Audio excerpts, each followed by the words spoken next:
the ménage à trois. Threesome with two women. One of the most common sexual fantasies for men, and for great reasons. It's hot, it's sexy, there's two ladies' bodies instead of one or instead of zero. It's kind of wonderful, and it can be really wonderful for you and your partner and your other partner. And men, you need to know that there are some landmines lining the path to threesome pleasure town, and I am here to share those with you. I'm also going to share with you my SMART system for engineering the perfect threesome. If you follow my exact steps, which I will lay out over the next few minutes, you should guarantee, or as close as a guarantee can be made, yourself to have the best threesome ever, and you'll set yourself up to have many more threesomes, which is actually what we want, because it's one thing to nail one threesome, but it is quite another thing to nail it so well that your wife or girlfriend or the girl that you just met who invited her friend into bed with you wants to keep doing it with you again and again. And what's even cooler is that this method works even if you are concerned about your stamina, your endurance, or your ability to please both women in a high pressure environment. If you follow these steps exactly, you should have absolutely nothing to worry about. I'm going to share with you from personal experience what things prevent women from wanting to have threesomes or from giving themselves full permission to let go and truly enjoy. And I'm going to address some of the more common challenges that have come up in my own sex life and my own threesome experiences and journeys so that you don't have to repeat the mistakes that I have made. All right, so if you've ever worked in corporate America, you know what a SMART objective is, and I swear to you, this is not that. This is Caitlin V's SMART system for having a threesome. S stands for stop and check in with yourself. Why do you want to have a threesome? If it's to fix a relationship, then I got news for you. That's what therapy is for, not what threesomes are for. Different T. Actually, T-H-E. No. T-H-R-E. Anyway, stop and reflect. Why is it that you want to have a threesome? Are you super clear on why it is? Or you may be hoping that it's going to end your relationship? Are you hoping that it's going to fix your relationship? Are you hoping that it's going to drag you out of a sex rut? There's no specific right reason, like you should want to have a threesome because of this one thing. But if you're hoping that it's going to fix something, more likely it's only going to make it worse. So if you and your partner are not in a good place, not the best time to have a threesome. Wait until you're in a good place before you start inviting other people to make things sexier, yes, but also more complicated. M stands for make time to talk about it. You need to have excellent pre-threesome communication with your partner about the threesome itself. This includes what they're into, what they're not into, what they're worried about, what they're fearful of. When you have a good idea of all of the things that your partner, again, whether you've dated 1 week or 1 year, is concerned about, like where are her fears? Is she concerned she's going to see you with this other woman? She's concerned that she's not going to be good enough. The other woman's going to want to touch her. The other woman's not going to want to touch her. When you hear those things out in a safe and non-sexual environment, i.e. days, weeks, or months before you ever try to actually make the threesome happen, you're creating a safe space for her to share her individual concerns. For me, the first time that I knew I was going to have a threesome with my partner, I was actually more nervous about the woman than I was my partner with her. Like, was she going to be into me? Was she going to find me attractive? What if I couldn't please her? Or what if she didn't want me to touch her? What if I accidentally messed something up? Those were my major concerns, and being able to speak to my partner about those one-on-one before we even got into the situation was really, really relieving. And the other part of this is to make time for multiple conversations. Now, A stands for ask about boundaries. This is of critical importance. You need to have from your woman previous to the threesome actually happening, what are her boundaries? I.e., I don't want you to do A, B, or C. I don't want to watch you have anal sex with her. Okay. I don't want you to reach orgasm or ejaculate with her, maybe with or without a condom. That's something that I want to share. That's something I want to experience. And maybe it's like, I don't want her to sleep over at our place. Great. Those are just 3 examples. Your wife or partner or girlfriend may have totally different boundaries that don't even overlap with those. Again, it's a very individual thing, and that's why you have to ask about those boundaries and then become clear that you are going to follow her boundaries.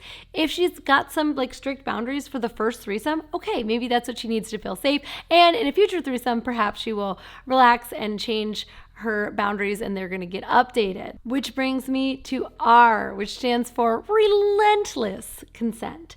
When it comes to the threesome, you have to remember, especially if you're in a couple, that the third person that you're bringing in doesn't have the same sort of power as the 2 of you that are in like established coupledom, especially maybe if they're coming over to your house. Like, they are in a position where you need to ask them over and over and over again if they are consenting and enthusiastically consenting, like a hell yes, and not just a, oh, maybe, yeah, that sounds nice. Hell yes, that sounds good. I want that. So you need to continue to ask both women if they're good with and they are enthusiastically into whatever it is that you're doing. Are you into having penetrative sex? Are you into giving oral sex to my wife? Are you into this? And if it's a hell no, great. Thank them for knowing their boundaries and get creative about coming up with something else. Which brings me to T, which is take hosting seriously. You are hosting this person. You want to make a great environment for them to be able to relax in. That includes giving them water, having snacks, like reassuring them that there's no one else in the house, or that maybe taking the dog out of the bedroom so that the dog doesn't interrupt at any point.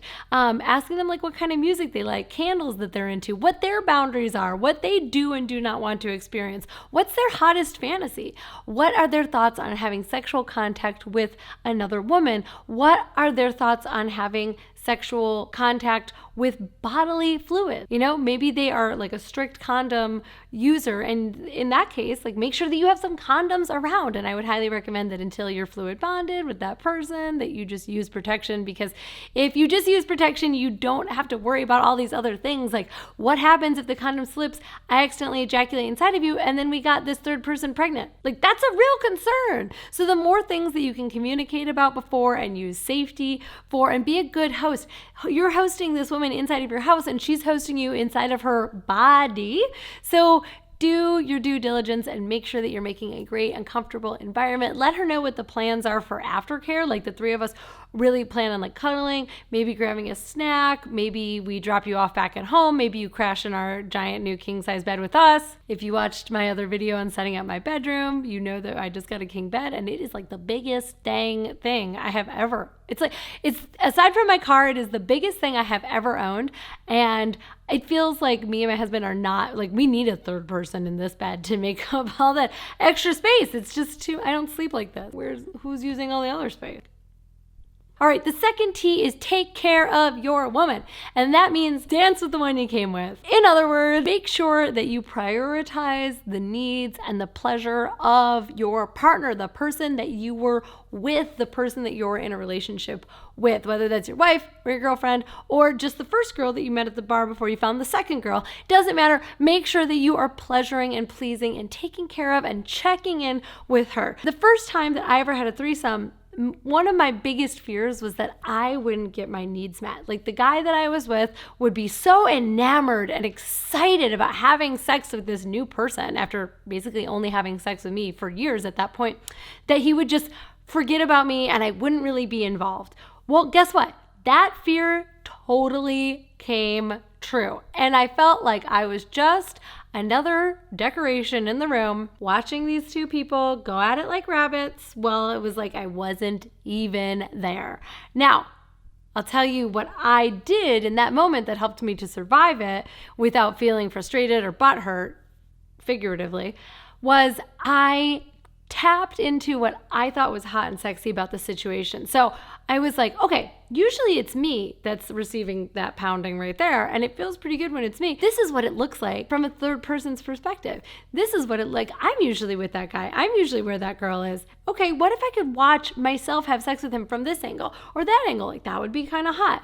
That allowed me to kind of get into her pleasure. Like, wow, she's really liking that. She's really enjoying that. I can support how much pleasure she's in. And then ultimately that made way for me to get into my partner's pleasure and feel excited for the pleasure that he was having. And by the time that I got to that point where I was now happy for her, happy for him, and just kind of into it myself, like it was my own private show that I'm usually the star of, but now I'm letting somebody else be the star, and that was kind of sexy. By that time, both of them were paying attention to me again. They were back all over me, and I told them, hey guys, I was feeling a little left out. And you know what they said to me? What do we need to do to make you feel like the star? And then I had two people's attention focused on just me, and before I knew it, I had crossed the bridge into Menage a Trois town, and I was very happy with my arrival or arrivals, all the times that I arrived. So those are some of the common challenges that women express or reasons that they may not want to have a threesome.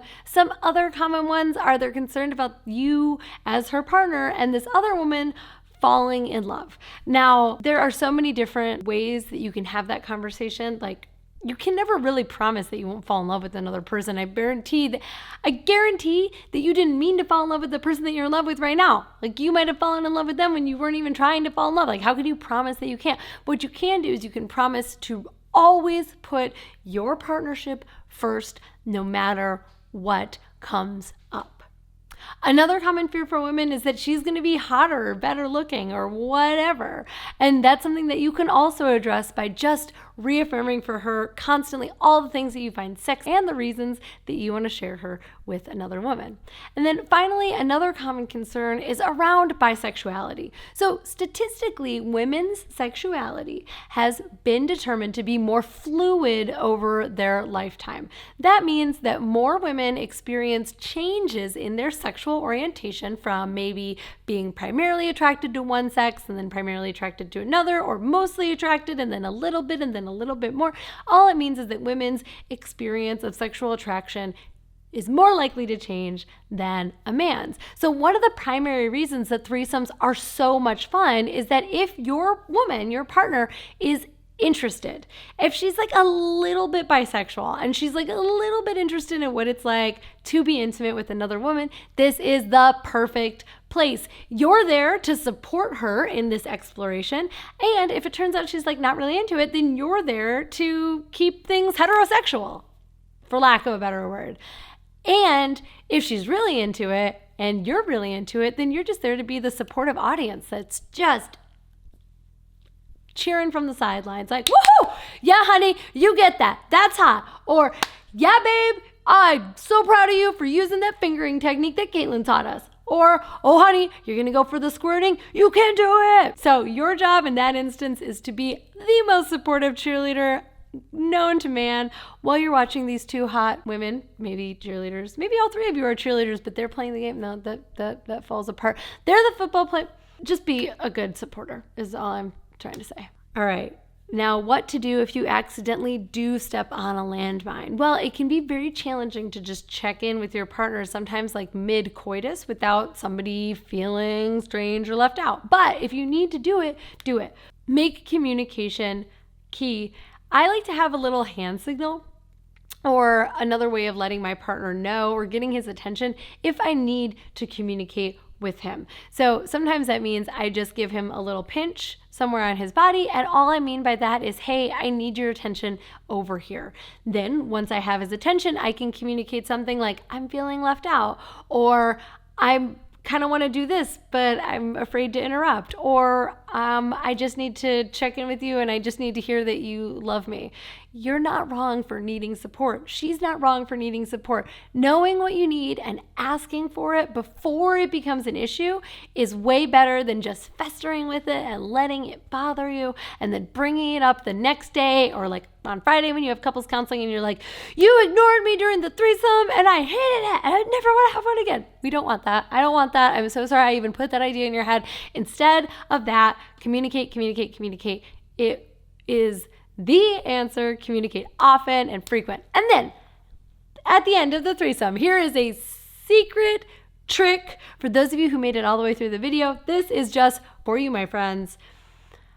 The best way to make sure that you have more threesomes in the future is by celebrating what went right. As soon as the three of your bodies separate on the bed or the floor or the hot tub or wherever you are, as soon as your hot, sweaty bodies are all finished touching each other and giving each other pleasure, talk about what was awesome about that experience. And literally, I would use that language. What was awesome about that for you? Great. What was awesome about that for you? Great. What else was awesome about that for you? Keep asking until they can't come up with any more answers. My husband and I do this after more than just sexual stuff. We do this all the time. What was awesome about that? Anytime that we go through something that was even kind of challenging, like what was awesome about that? What is awesome about that? What is going to come with us? What do we want to take from this experience? When you're always asking what was awesome, what worked, what is worth celebrating, you're putting your mind and your lizard brain, which needs to be redirected constantly towards what's working instead of what didn't work or what wasn't awesome. And when you cement that in, when you take the time needed to permanently etch into your brain what was awesome about this threesome, you will open up the door for having more threesomes. And that, my friends, is the most important part. Now, one last thought. If you are concerned about your stamina or your endurance, there's a couple things that you can do. Number one, you can share that. You can bring lots of toys with you, and you can rely on the two of them to please each other if you've had that conversation in advance. But if you really want to arm yourself with the skills and the tools to last as long as you want in bed so that you can endure not just one hot woman's sexuality, but two at the same time, I highly recommend that you check out my course, Come When You Want. It is my step-by-step plan for ending premature ejaculation forever so that you can please 1, 2, 3, more, as many women as you want, lasting as long as you want. So if you want endless stamina and all the endurance in the world, check out Come When You Want, and make sure that you subscribe to this channel where I deliver weekly information to help men become the best they can in bed.